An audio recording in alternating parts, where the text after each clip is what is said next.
নমস্কার বন্ধুরা, অন্নপূর্ণার রান্নাঘরে আপনাদের সবাইকে স্বাগত। আজকে আমি আপনাদের একটা পটলের খুবই সহজ এবং টেস্টি রেসিপি দেখাবো। পটল পোস্ত। পটলগুলোকে আমি দেখুন খোসা ছাড়িয়ে, পুরোটা খোসা ছাড়াইনি, একটু রেখে একটু ছাড়িয়ে তারপরে এইভাবে একটু ফাঁকা করে কেটে নিয়েছি। আমি 9টা বড় পটল নিয়েছি, তাতে আমি 4-5টা কাঁচা লঙ্কা নিয়েছি। আপনারা ঝাল কম খেলে কম নেবেন, বেশি খেলে বেশি নেবেন। আর নিয়েছি 50 গ্রাম মতো পোস্ত। রান্নাটা করতে আমার বেশি কিছু লাগে না, রান্নাটা আমি সর্ষের তেলে করব। আর লাগবে নুন হলুদ। সবার আগে আমি আমার পোস্তটা আর কাঁচা লঙ্কাগুলোকে ভালো করে পেস্ট করে বেটে নিয়েছি। এবার আমি রান্নাটা করব।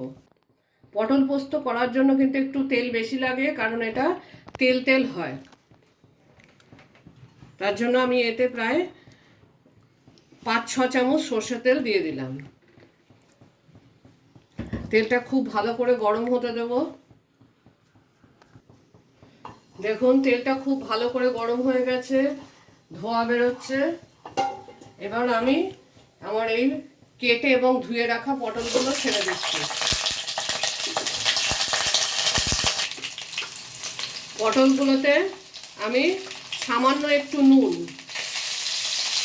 এবং সামান্য একটু হলুদ দিয়ে দিচ্ছি পটলটা ভাজা হওয়ার জন্য। পটলটা কিন্তু একটু ভালো করে নাড়িয়ে চাড়িয়ে ভেজে নিতে হবে।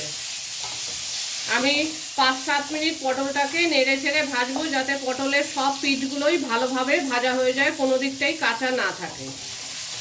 ভালো করে নাড়িয়ে ভেজে নিতে হবে।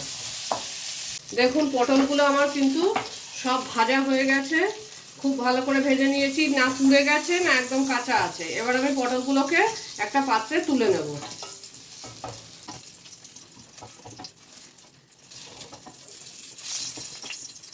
দেখতেই পাচ্ছেন পটল ভাজার পরে তেলটা আছে।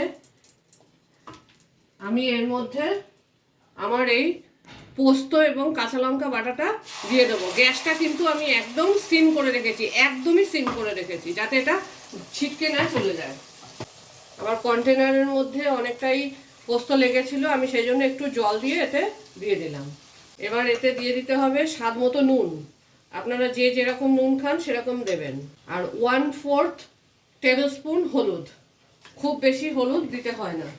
এবার আমরা গ্যাসটাকে আবার মিডিয়াম করে দেব, দিয়ে এটাকে খুব ভালো করে ফুটতে দেব বা একটু রান্না হতে দেব, যাতে পোস্ত থেকে তেলটা ছেড়ে বেরোয়। এটা হতে আমার অন্তত 3 থেকে 4 মিনিট বা 5 মিনিট সময় লাগবে। গ্যাসটা কিন্তু মিডিয়ামে রাখবেন। যদি হাই ফ্লেমে দিয়ে দেন তাহলে কিন্তু পোস্তটা পুড়ে যাবে। পোস্তটা হয়ে আমাদের তেল বেরোতে সময় লাগবে। দেখুন আমার এই পোস্তটা দিয়ে কিরকম তেল বেরিয়ে আসছে, কিন্তু এখনো পুরো হয়নি। আমি কিন্তু গ্যাসটাকে মিডিয়ামে রেখে এটাকে নাড়ছি।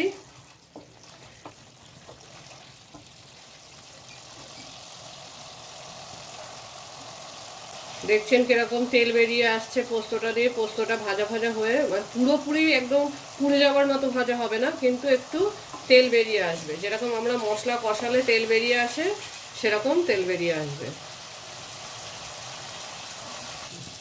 দেখুন আমার এবার পোস্তটা থেকে কিন্তু খুব ভালোভাবে তেল বেরিয়ে এসেছে। এবার আমি এতে দিয়ে দেব 1 কাপ মতো জল এবং এই ভেজে রাখা পটলগুলো।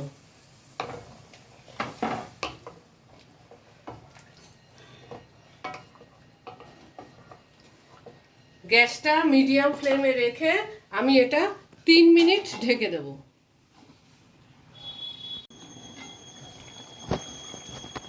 দেখুন আমার পটলের কাঁচা ভাব, পোস্তর কাঁচা ভাব সব চলে গেছে এবং পটলটাও সেদ্ধ হয়ে গেছে।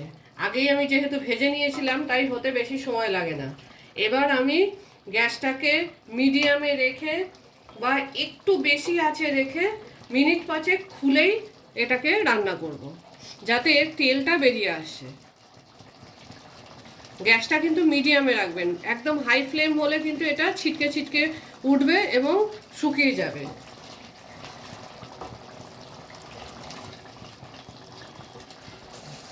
পাঁচ মিনিট পরে দেখুন আমি কিন্তু এই 5 মিনিটের মধ্যে 2-3 বার এভাবে নাড়িয়ে দিয়েছিলাম।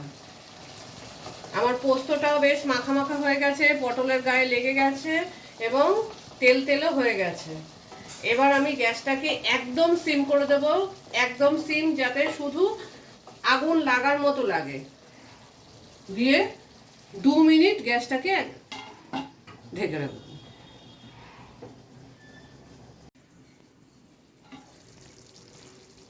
দেখুন 2 মিনিট পরে কি সুন্দর একটা রং এসছে, তেলটাও বেরিয়ে এসেছে। আমাদের পটল পোস্ত কিন্তু রেডি।